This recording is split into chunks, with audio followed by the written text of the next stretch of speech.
My friends, in America, which is the #1 competitive entrepreneurial market in the world, to be in the top 1% of earners in America, you have to make $400,000 a year. I really want to start talking about practicality.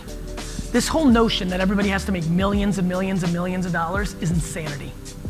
We have to recognize if you actually have the talent to be able to do that. Building an actual business takes talent. You don't get to just build $1 million business because you read a fucking book, or because you want it, or because The Secret's gonna fucking help you do it if you wish for it enough. It's not how shit works. There's no 17-step process if you suck. There's no 17 fucking step process for me to be fucking the best basketball player in the world.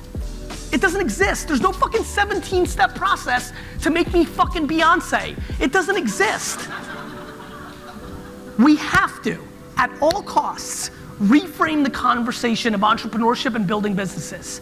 If you actually took a step back and became honest with yourself and deployed self-awareness and understood what you were good at and what you were bad at. I understood that I was built like a robot, that I don't need to drink, that I don't need to eat, that I don't need to fucking sleep. Well, I need to sleep, let me rephrase. But I definitely don't need to eat and drink, right? To work 18 hours a day, and that is my competitive advantage. I don't work 18 hours a day because it's fun. I don't work 18 hours a day because it's cool. I don't work 18 hours a day for kicks and giggles. I work 18 hours a day because I want to win, I want something, and it is the thing that I can do better than anybody I've ever met. I've never met anybody in my entire life who can work 18 hours a day, every day, forever, until they die. That's me. My brother can't do that. Nobody I've ever met can do that. And so they shouldn't do that. A lot of people I meet can fucking destroy it in 9 hours and have algorithmic heads and could do amazing things, and they're the closest people I've ever seen to passive income because they run math arbitrage at scale against markets, and that's God bless. Everybody in here has 3 to 4 core things that they're better at within themselves than everything else they do. And the quicker that every one of you looks in the mirror and actually has that honest moment with yourself and starts to deploy all, I didn't say some, all of your energy against those 3 or 4 things, the quicker you will maximize everything, starting with happiness, followed by money. We are spending way too much time and energy trying to be good at things that we can't be good at. It's just real talk. And there is a, how big is the business you said? I just heard you, the information business? How big was that? Good. That entire fucking business is built on telling people how to fix things they suck at when they can't maximize it. That's the truth. Way too many people can't get there. It is against everything you hear from everybody. I get it. I understand how I sit on this island very by myself in the ecosystem, but fuck man, let me say this. Think about the 1,000 people that are the most famous and successful in the world, and they all have only one thing in common. They fucking punted everything besides that one talent and spent every fucking minute in their lives on that one talent. That's their common trait. Now, does that not mean that you could be the best entrepreneur that you could be if you put in the tactics? Absolutely. But you better be ready to swallow that means that you make $87,000 a year, because that's a talent that you have. You could have made 42, you did the process, you put in the work, you tried really hard, you fucking really wanted it, and now you make 87. That's pretty good. I could be a much better jump shooter if I fucking took 1,000 jump shots every day playing basketball, but I still don't think I'm getting in the NBA. The struggle? Every second. Right, so you wake up today, right? What keeps you going? What keeps you jumping out of bed? I have no other option. This is my oxygen. I wasn't into other shit like you were.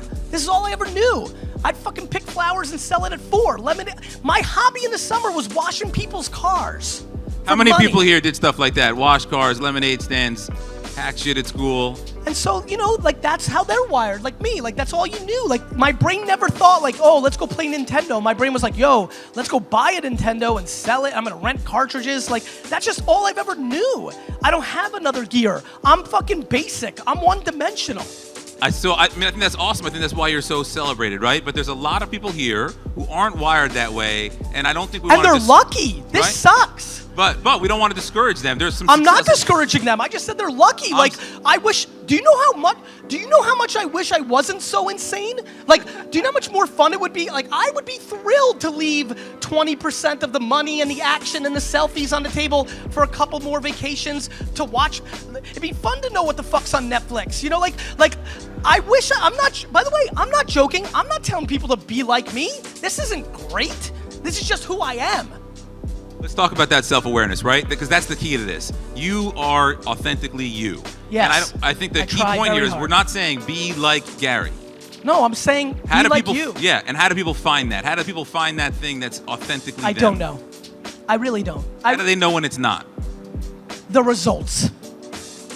There are some people who will be authentically themselves in a shitty business and it won't work. Great, they may have everything else going for them. And you tell those guys what? Try again? Mazel tov. Get it? No, I mean, what do you mean? Like, everything's going great for you, but you can't build a business? Great, get an awesome job that you like and your life is fucking set. How many times should people, this here today is a result of 15 years of hustle with one good business and a dozen failures. I kept at it, and I think we got something pretty special here. Yep. A lot of people don't keep at it. Right. When do you know when to throw in the towel?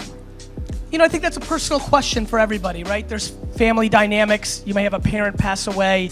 It might be a good thing, like you've hit a zone where you're content and this is what you want. I don't think, to me, that you can see my tone has changed, I think is a very personal question. It's hard to judge. I'm sure there's plenty of people who gave up 1 month before after doing it for 3 years, and that next month was gonna be the moment, and that's sad. But I think we all know there's so many people that have gone too far and too long, and that hurt them. I think that comes down to self-awareness and looking at results. Here's what I would say, guys.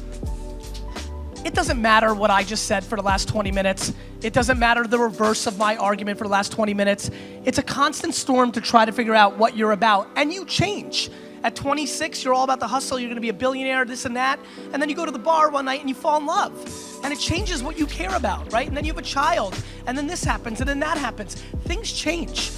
You just have to always consistently try to figure out what's driving you, and not because other people are watching, and not because that's what your dad wants, and not because that's what you said was gonna happen, and it doesn't look like it, and your family's gonna judge you. You just have to be as real with yourself as possible, and that is a very difficult struggle, but when you're not, you create enormous vulnerability and unhappiness. And that could be very problematic personally on the home life, right? I mean, how do you balance that? Over communication. Lizzie and I talk, and I never give people relationship advice, and people ask me all the time because a lot of you know that I work so much, and everybody has different relationships, and I have to over communicate with my wife and understand how she's ticking and what's making her happy and what's not, and what she said last week is irrelevant to tomorrow. People are like, oh, you said you were gonna support me. That was 2 years ago, and things change. And so it's a constant stream of communication, no different than what you should be having with your employees and your partners, and you do that with your spouse and your partner and things of that nature. And the reason I'm coming with this to end is the following. Not because I want to be Debbie Downer, not because I want to be like, look, I'm a really good entrepreneur and you're not. It's because if you start betting on your strengths, maybe you're just organized, maybe you're a great operator, maybe you should be a number 2 or number 3 in somebody's Guys, the gal that was number 30 at Facebook made a fuckload more money than a lot of us being on our own. Like, there's a lot of ways to go about it that aren't predicated on just being the number 1 and being that. It is an absolute real conversation that needs to start happening in entrepreneur land and business land of actual self-awareness to strengths and weaknesses. It has to happen. It has to happen. The data is not on the side of the current narrative. And so we need to deploy it. Again, you can absolutely maximize your marketing skills. You can absolutely be a better copywriter today than you were a month ago if you practice and you see the results.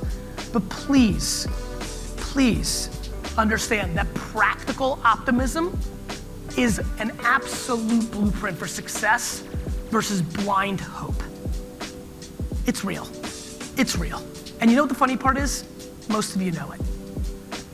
Most of you know it deep down in your belly. And so, what does it all mean? It means that you only have so much time and energy. And if you can figure out what to deploy it against, you will maximize success. And I think it's a very important time to start having that conversation, because there is other things that happen. There's tough markets, there's downturns in economies, there's other variables, and that's where betting on your strengths has the biggest upside.